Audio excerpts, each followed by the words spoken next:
भारतीय साक्ष्य अधिनियम 2023। आज हम टॉपिक स्टार्ट कर रहे हैं एडमिशन। Section 15 admission. एडमिशन पहले सेक्शन 17 में होता था, भारतीय साक्ष्य अधिनियम 1872 में। स्वीकृति की परिभाषा। स्वीकृति वह मौखिक या दस्तावेजी अथवा इलेक्ट्रॉनिक रूप में अंतर्विष्ट कथन है जो किसी विवादक तथ्य या सुसंगत तथ्य के बारे में कोई अनुमान इंगित करता है और जो ऐसे व्यक्तियों में से किसी के द्वारा और ऐसी परिस्थितियों में किया गया है जो इसमें पश्चात वर्णित है।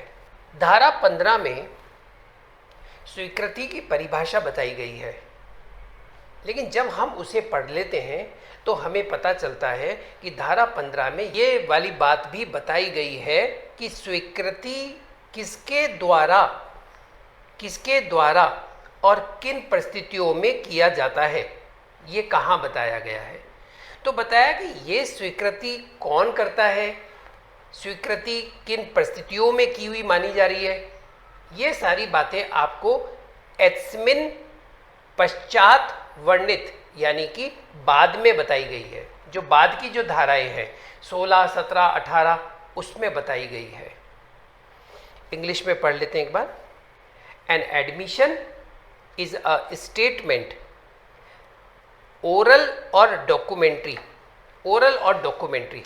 N admission is a statement. तो एडमिशन क्या है? स्टेटमेंट। ओरल और documentary, either oral statement, documentary statement और कंटेन्ड इन इलेक्ट्रॉनिक फॉर्म और कंटेन्ड। ये लीजिए, एडमिशन क्या है? A statement, either oral, documentary और कंटेन्ड इन इलेक्ट्रॉनिक फॉर्म। ठीक है। विच सजेस्ट, जो सजेस्ट करते हैं। कौन?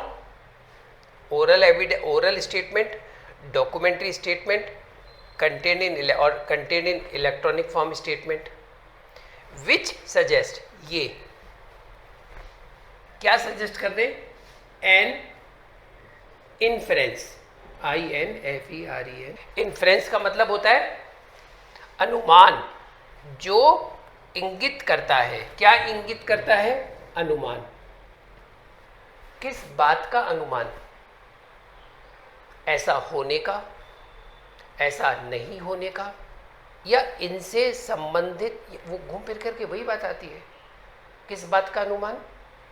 उस चीज के होने का या ना होने का, एग्जिस्टेंस होने का या नॉन एग्जिस्टेंस होने का। लेकिन किसका? An inference as to any fact in issue. Fact in issue और रिलेवेंट फैक्ट। बस आपके पास शॉर्ट क्वेश्चन में आप यहाँ पे आप चाहें तो क्वेश्चन भी लिख सकते हैं। Define admission. तो आपको लिखना पड़ेगा it is an statement, either oral, documentary और contain electronic form which suggest an inference as to fact in issue और रिलेवेंट एक्ट। खत्म। इतनी सी बात है बस। ये है एडमिशन। एडमिशन क्या बोल रहा है? स्टेटमेंट। अब ये जो स्टेटमेंट वर्ड है, स्टेटमेंट कोई तो व्यक्ति देगा। स्टेटमेंट कोई तो व्यक्ति देगा ना? हाँ बिल्कुल देगा। तो वो व्यक्ति कौन से हैं? आखिर आप किसके द्वारा कहे गए स्टेटमेंट को एडमिशन मान रहे हैं? तब यहां एडमिशन की डेफिनेशन में आगे लिखा हुआ है and which is made by. तो एडमिशन क्या होता है? Any statement, oral, documentary, electronic form which suggest an inference, fact in issue, relevant fact. लेकिन ये स्टेटमेंट किसके द्वारा कहे जा रहे हैं? तब ये 15 ये भी बताता है and made by any of the persons, क्या लिखा हुआ है, any of the persons, any of the persons, ऐसे व्यक्तियों में से, ऐसे व्यक्तियों में से किसी के द्वारा, ऐसे व्यक्तियों में से किसी के द्वारा, तो यूं भी लिखा जा सकता था, किसी भी व्यक्ति द्वारा, नहीं, किसी भी व्यक्ति द्वारा नहीं, किसी भी व्यक्ति के द्वारा कोई भी स्टेटमेंट बोला गया है उसे आप एडमिशन कैसे मान लेंगे? तू मैं तो चल रही है 1 लाख रुपए के पीछे ए और बी में, और डी कहता है कि हाँ मैं ये स्वीकार करता हूँ। भाई डी, हु आर यू, तुम हो कौन, तुम्हारा क्या लेना देना यहाँ बीच में? तो यहाँ लिखा हुआ है ऐसे व्यक्तियों में से किसी के द्वारा। तो अब सवाल क्या आता है, कौन से व्यक्तियों में से? तो कौन से व्यक्तियों के द्वारा दिए जा रहे हैं एडमिशन स्टेटमेंट जिसे एडमिशन माना जाएगा, वो 15 नहीं बताता। 15 ने तो ये कहा ऐसे व्यक्तियों में से किसी के द्वारा और ऐसी परिस्थितियों में किया गया जो एस्मिन पश्चात वर्णित है, made by any of the persons and under circumstances. तो एनी ऑफ द पर्सन मतलब वो पर्सन जो धारा 16, 17, 18 में बताए गए हैं। 16, 17, 18 के अंदर जिनको बारे में बताया गया है और जो सर्कमस्टांसेस बताए गए हैं उनके बारे में बात हो रही है, 16, 17, 18। तो एडमिशन सेक्शन 15 में डिफाइन है, पहले ये 17 में था। इसका मतलब है it is an statement either oral, documentary or contained in electronic form which suggest an inference to as fact in issue, relevant fact, and made by of any of the parties, any of the persons।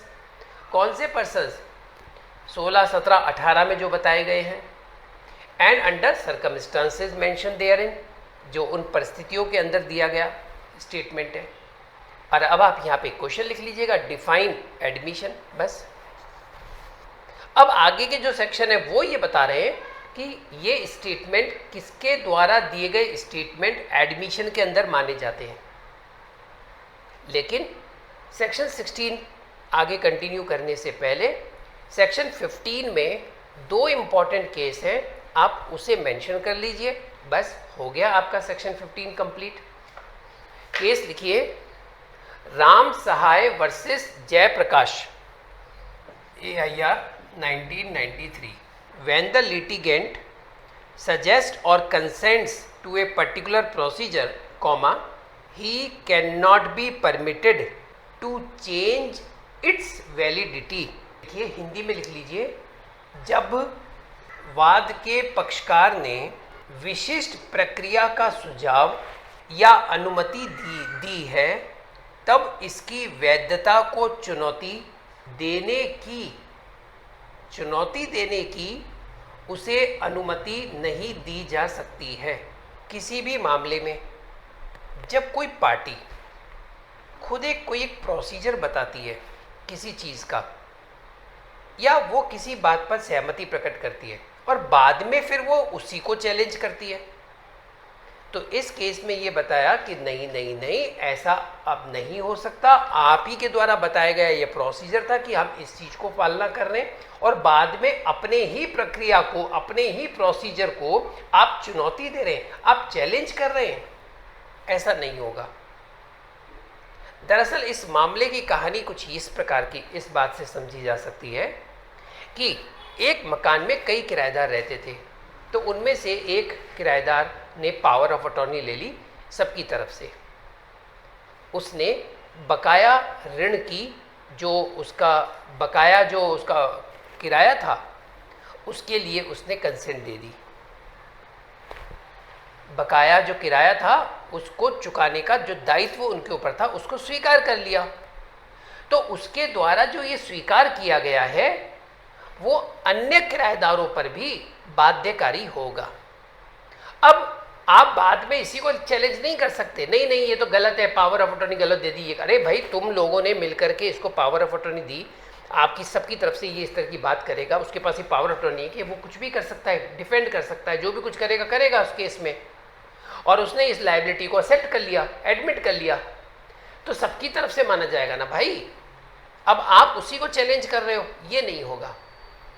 तो यहां राम सहाय बनाम जयप्रकाश वाले मामले में समझाया गया कि admission जो कर लिया जाता है तो वो एडमिशन एक बार कर लेने के बाद बाइंडिंग होता है, बाइंड होता है।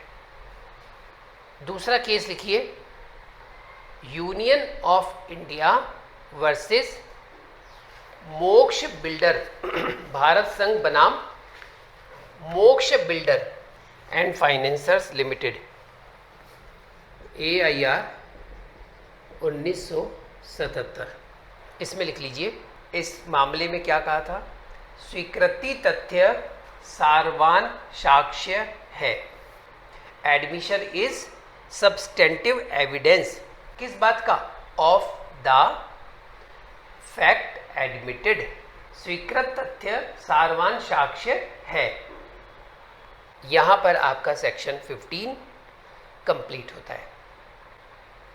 अब हम चलते हैं सेक्शन 16 के पास। 16, 17, 18 आखिर ये क्या बता रहे हैं? जैसा कि सेक्शन 15 के अंदर ये वाली बात लिखी हुई है, and which is made by any of the persons, तो जो एनी ऑफ द पर्सन्स है उसी के बारे में अब हम पढ़ने जा रहे हैं। 16 क्या बोलता है?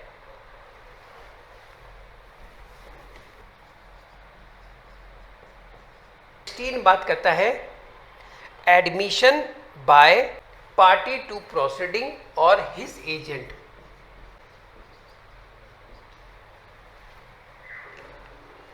हिंदी में बोलेंगे, कार्रवाई के पक्षकार या उसके अभिकर्ता द्वारा स्वीकृति। आइए 16 को पढ़ते हैं। Statements made by a party to the proceeding or by an agent to any such party। तो यहां पर एजेंट एक वर्ड यूज हुआ, अभिकर्ता। यहां जो शब्द यूज हो रहा है एजेंट, ये मान लीजिए यहां पर ये सिविल प्रोसीडिंग की बात हो रही है। क्रिमिनल मैटर के अंदर आपके द्वारा किए गए ऑफेंस को कोई दूसरा स्वीकृति कैसे कर सकता है? आप किसी को ऑथराइज कैसे कर सकते हो? भाई मेरी जगह तू ये वाली बात बोल देना। तो ये आपको समझना है, यहां सिविल प्रोसीडिंग की बात हो रही है। Statements made by a party to the proceeding, तो अब पार्टी टू द प्रोसीडिंग मतलब सिविल की बात हो रही है। और by an agent to any such party, comma whom the court regards, वे कथन स्वीकृतियां हैं जिन्हें कार्यवाही के किसी पक्षकार ने किया हो। यानी कि कार्यवाही के जो पक्षकार हैं ए वर्सेस बी, इन लोगों ने जो भी एडमिट किया है, ए हो या बी हो, या ऐसे किसी पक्षकार के ऐसे किसी अभिकर्ता ने किया हो। तो किसने किया? इनके एजेंट ने, जिसे मामले की परिस्थितियों में न्यायालय उन कथनों को करने के लिए उस पक्षकार द्वारा अभिव्यक्त या विवक्षित रूप से प्राधिकृत किया हुआ मानता है। अब ये जो लाइन आपने पढ़ी है ना, ये एजेंट के लिए कही गई है। आपको यहां पर एक छोटा सा प्रश्न लिख लेना है कि धारा 16 में जो एजेंट वर्ड यूज हुआ है, तो वो कौन से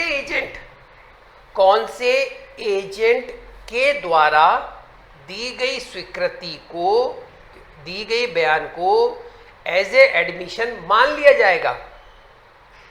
तब आप इसका आंसर देने वाले होंगे पक्षकार के जो एजेंट है ना वो। जबकि इसका पूरा आंसर क्या होगा? किसी पक्षकार के ऐसे अभिकर्ता, किसी पक्षकार के ऐसे एजेंट जिसे मामले की परिस्थितियों में, हो सकता है पार्टी कहे मेरा एजेंट है, ये जो बोल रहा है वो एडमिशन है मेरी तरफ से, लेकिन भाई साहब एजेंट तो है, क्या न्यायालय इसे मानता है? तो जिसे मामले की परिस्थितियों में, कौन से मामले की परिस्थितियों में? जो न्यायालय के सामने, जो कोर्ट के सामने चल रहा है, न्यायालय उन कथनों को, न्यायालय उन कथनों को, कौन से कथनों को, किसके कथनों को, एजेंट के कथनों को, उन कथनों को, कौन से कथनों को, स्वीकृति वाले, किसके, एजेंट के, करने के लिए उस पक्षकार द्वारा, कोर्ट पहले ये देखेगा, उस पक्षकार द्वारा, किस पक्षकार द्वारा, जिस पक्षकार की ओर से वह स्वीकृति दे रहा है। तो कोर्ट ये देखेगा उन कथनों को करने के लिए क्या उस पक्षकार ने उस अभिकर्ता को, उस एजेंट को अभिव्यक्त या विवक्षित रूप से, अभिव्यक्त मतलब एक्सप्रेसली और विवक्षित रूप से मतलब इम्प्लाइडली, प्राधिकृत किया हुआ मानता है, ऑथराइज किया हुआ है। क्या कोर्ट इसको मानती है? क्या कोर्ट ये बात मान के चलती है कि ये जो एजेंट स्वीकृति दे रहा है इसको एक्सप्रेसली या इम्प्लाइडली पार्टी के द्वारा ऑथराइज किया गया है? अगर कोर्ट इसको मान के चलती है तब तो ऐसे अभिकर्ताओं के कथनों को स्वीकृति में मान लिया जाएगा, और यदि कोर्ट ऐसा नहीं मान के चलती है तो वह एजेंट के द्वारा दिए गए स्टेटमेंट्स को एज एन एडमिशन नहीं मानेगा। तो किसी भी एजेंट के द्वारा कहे गए स्टेटमेंट को एडमिशन समझने से पहले ये चीज़ इंपॉर्टेंट है कि कोर्ट इस बात को माने। Statement made by a party to the proceeding or by agent to any such party whom the court regards under the circumstances of the case as expressly or impliedly authorized by him, authorized by him, आप लिख सकते हैं following are the persons who can make admissions, following are the persons who can make admissions. Number 1, party to the proceeding, party to the proceeding. Number 1, Hindi में अगर आप चाहें तो आप लिख सकते हैं निम्न व्यक्ति स्वीकृति कर सकते हैं। पहला पॉइंट लिखो कार्यवाही के पक्षकार। सेकंड लिखिए एजेंट सो ऑथराइज्ड, हिंदी में लिख लीजिए अधिकृत अभिकर्ता। तीसरा लिखिए sweater in a representative, in a representative character when he held that character, when he held that character. आइए आपको मैं पहले 3 पॉइंट समझा देता हूँ हिंदी में। अच्छा हाँ, हिंदी में लिख लीजिए प्रतिनिधिक हैसियत में वादकर्ता जब वह ऐसी हैसियत धारण कर रहा था। मैं अब आपको ये 3 पॉइंट समझा देता हूँ और इसके लिए आपको चलना है धारा 16 के क्लॉज 2 के 1 में। आइए, कहता है स्टेटमेंट्स मेड बाय, भैया वही तो हम पूछ रहे किसके द्वारा, पार्टीज टू सूट, सुइंग और sued in a representative character are not admissions unless they were made while the party making them held that character. पहला तो हो गया कार्रवाई के पक्षकार, दूसरा हो गया ऑथराइज कोई एजेंट। बात तो यहाँ पर आ रही है रिप्रेजेंटेटिव कैरेक्टर के ऊपर, और इसी में से प्री का क्वेश्चन निकाल देते हैं ये लोग। सबसे पहले तो आपको ये समझना है कि रिप्रेजेंटेटिव कैरेक्टर का क्या मतलब है। रिप्रेजेंटेटिव सूट का मतलब होता है कि जब सबका कॉमन एक इंटरेस्ट होता है और वो बहुत सारे लोग होते हैं तो उन सबको कॉमन इंटरेस्ट को एक व्यक्ति रिप्रेजेंट करते हुए कोर्ट के अंदर दावा फाइल करता है। तो जो उस व्यक्ति के द्वारा जो कोई भी स्टेटमेंट दिया जाएगा उसे एडमिशन माना जाएगा on behalf of all the persons. इसे कहते हैं रिप्रेजेंटेटिव कैरेक्टर। तो यहां कहा shooter in a representative character, लेकिन सर इसमें तो लिखा हुआ है आर नॉट एडमिशन। अरे तो आगे तो पढ़ो, अनलेस दे वर मेड, देवर, दे ये जो दे है ये किसके लिए यूज हुआ है? दे जो यूज हो रहा है वो रिप्रेजेंटेटिव के लिए हो रहा है। Unless they were made while the party making them held that character. तो इसको मैंने पॉजिटिव वे में लिखा है, why when he held that character. तो वो जो व्यक्ति है जो रिप्रेजेंटेटिव सूट फाइल किया है उसके द्वारा वो हर स्टेटमेंट एडमिशन तभी माना जाएगा जब वो स्टेटमेंट रिप्रेजेंटेटिव कैरेक्टर के तहत दे रहा है। अगर उसने कोई स्टेटमेंट इंडिविजुअल कैरेक्टर में दिया है तो उसे सबकी तरफ से एडमिशन नहीं माना जाएगा। जब तक ये डिसाइड नहीं हो पाया था कि हमारा रिप्रेजेंटेटिव कौन होगा, तो उससे पहले जो भी स्टेटमेंट हैं वो एडमिशंस में नहीं आएंगे। जब ये बात तय हो गई कि ये पर्सन रिप्रेजेंटेटिव होगा, तब उसके बाद जो भी वो स्टेटमेंट देगा वो एडमिशन माना जाएगा सबकी तरफ से। उससे पहले जब तक वो एज ए रिप्रेजेंटेटिव कैरेक्टर नहीं डिसाइड हुआ था, उससे पहले उसके कोई भी स्टेटमेंट्स एडमिशन में नहीं आएंगे।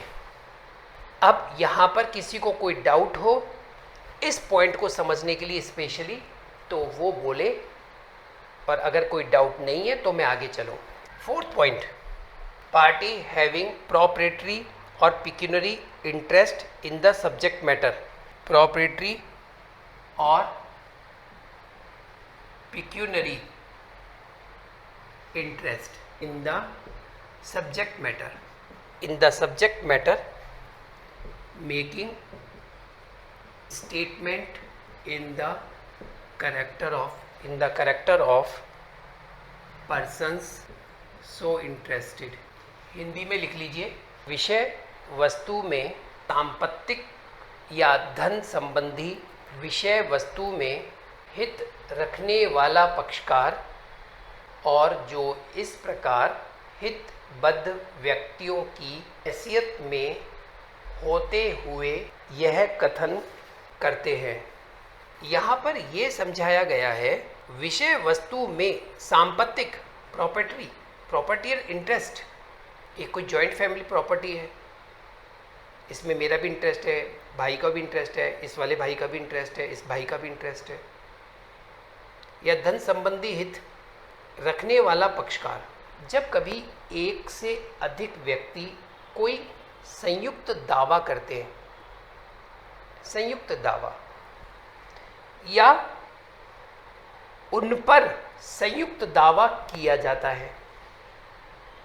आपने ए ने सूट फाइल कर दिया, प्रॉपर्टी सूट फाइल हो रहा है या मनी रिकवरी सूट फाइल हो रहा है, A versus B C D, या बी, या फिर ये भी हो सकता है ए बी सी वर्सेस। तब ऐसी स्थिति में किसी एक के द्वारा दिया गया स्टेटमेंट एडमिशन कहलाएगा जब उस दावे की विषय वस्तु में, subject matter of the suit में संयुक्त हितबद्ध हैं। उसका भी उसमें इंटरेस्ट है, उसका भी उसमें इंटरेस्ट है, उसका भी उसमें इंटरेस्ट है, तो किसी एक के द्वारा कोई स्टेटमेंट कहा गया है तो वो एडमिशन कहलाएगा। लेकिन जो स्वीकृति की गई है, जो एडमिशन की बात आ रही है, वो आपको ध्यान रखना है उस subject matter of the suit, उस दावे की विषय वस्तु से संबंध होना चाहिए, और कोई दूसरी चीज़ों पर अगर उसने सहमति दी है, उसका कोई स्टेटमेंट आया है, उसका कोई बयान आया है, उसका कोई कथन आया है, उसके लिए अन्य बाध्य नहीं है। उसके द्वारा दिया गया स्टेटमेंट उसका इंडिविजुअल का हो सकता है। एडमिशन यहाँ पर हम अदर सबका एडमिशन तब मानेंगे जब उसके द्वारा दिया गया स्टेटमेंट उस विषय वस्तु से संबंध रखती है। आगे चलिए, नेक्स्ट पॉइंट लिखिए, person from home interest is derived. Last point है ये, पर्सन। अब कौन सा person? Person from home interest is derived. Is derived Hindi में लिख लीजिए, ऐसे व्यक्ति जिनसे हित व्युत्पन्न हुआ है। किसी प्रॉपर्टी को लेके ए और बी में लड़ाई हो रही है। दरअसल वो प्रॉपर्टी सी की थी, जो उसने बी को दी है या ए को दी है या संयुक्त रूप से दी थी। आज उनके बीच में झगड़ा हो रहा है इस बात को लेकर के। तो जिस व्यक्ति से इनके बीच के इस विषय वस्तु के अधिकार का प्रश्न पैदा हुआ है, उसके द्वारा अगर कोई कथन कहा जाएगा तो वो एडमिशन में माना जाएगा।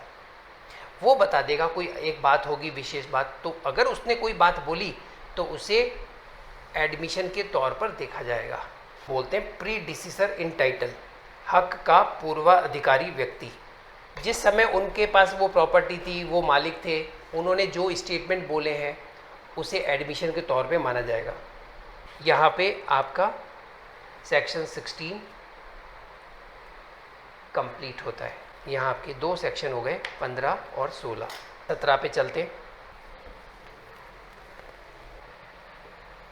17 कहता है, admissions by persons whose position must be proved as against party to suit. उन व्यक्तियों द्वारा स्वीकृतियां जिनकी स्थिति वाद के पक्षकारों के विरुद्ध साबित की जानी चाहिए, उनके द्वारा किए गए कथन। इसका एक बार इलस्ट्रेशन देख लेते हैं, फिर इस धारा में जो लिखा हुआ है उसे पढ़ेंगे। इलस्ट्रेशन देख लेते हैं पहले, क्या लिख रहा है। ख के लिए भाटक संग्रह का दायित्व क लेता है। बी ने ए को कहा, जाओ जाकर के रेंट कलेक्ट करो। ये ए का काम था, बी के लिए रेंट कलेक्ट करना।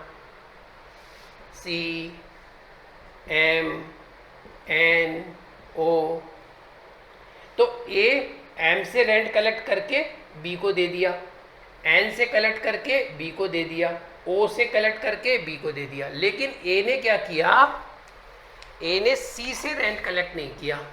तो बी ने ए के ऊपर सूट फाइल किया कि तुमने सी से क्यों नहीं कलेक्ट करके मेरे को दिया। तो ए ने कहा, ए ने डिनाई कर दिया। ए ने कहा कि सी से आपका कोई किराया बनता ही नहीं है, बाकी नहीं है कोई। अब इस सिचुएशन पर सी का स्टेटमेंट आता है। सी का ये स्टेटमेंट आता है कोर्ट में। वो ये बोलता है, उस पर बी को भाटक दे है। सी कहता है, जी हाँ हुजूर, मुझे 5,000 रुपये बी को एज ए रेंट देना बाकी है, ड्यू है। ये एडमिशन में आ गया। तो सी के द्वारा दिया गया स्टेटमेंट क्या एडमिशन में आएगा? क्या इसे एडमिट करेंगे इसके स्टेटमेंट को? हाँ जी। A statement by C that he owed B rent is an admission and is a relevant fact as against, किसके अगेंस्ट मान लिया जाएगा इसके स्टेटमेंट को? ए के अगेंस्ट। क्योंकि ए ने क्या कहा, ए ने कहा सी से कोई बनता ही नहीं है, और सी कोर्ट के अंदर ये स्टेटमेंट दे रहा है कि हाँ मुझे किराया देना है। तो सी के द्वारा दिया गया स्टेटमेंट एज ए एडमिशन में माना जाएगा और ए के अगेंस्ट इसे पढ़ा जाएगा। If A denies that she did owe rent to B, और यदि कै इस बात से इनकार करता है कि गे द्वारा खे को भाटक दिया था, तो वह कै के विरुद्ध सुसंगत तथ्य है। ए ने मना कर दिया, कोई नहीं है। सी का स्टेटमेंट हुआ कोर्ट के अंदर, बी लेके आया सी को, सी ने इस बात को कह दिया, हाँ जी मुझे पेमेंट करना है, तो ये बात साफ हो गई। ये हो गया आपका 17 का इलस्ट्रेशन। अब 17 को पढ़िए। स्टेटमेंट्स मेड बाय पर्सन्स, वे कथन जो उन व्यक्तियों द्वारा किए गए हैं। किसके द्वारा किए गए? सी के द्वारा।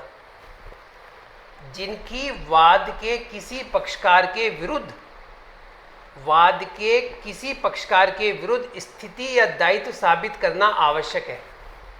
अब इस वाले पक्षकार की बात हो रही है, ए की, इसके विरुद्ध स्थिति या दायित्व साबित करना आवश्यक है। अब क्या इसका दायित्व था सी से पैसा लेना? ये तो मना कर रहा है।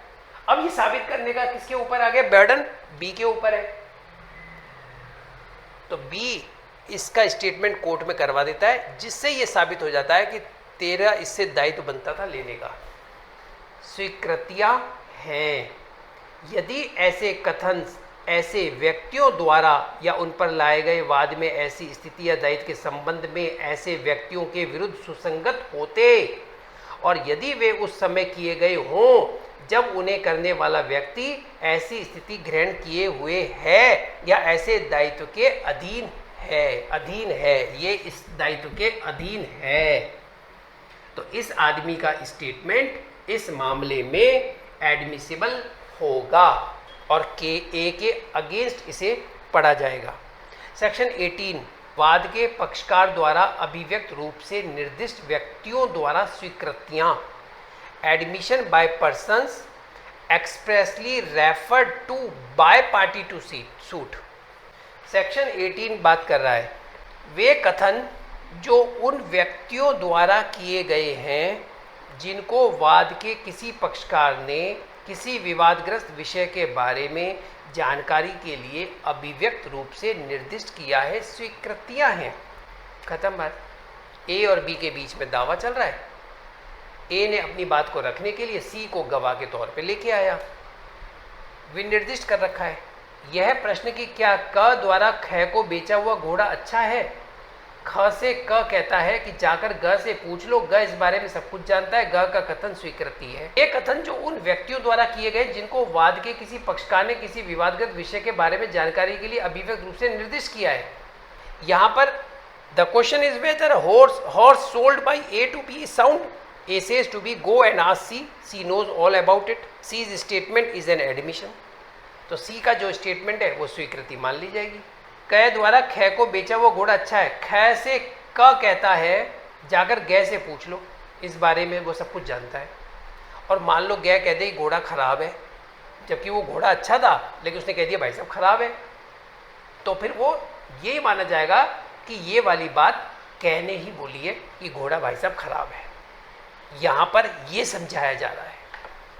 तो यहाँ पे 15, 16, 17, 18 4 सेक्शन हमारे कंप्लीट होते हैं। Thank you very much.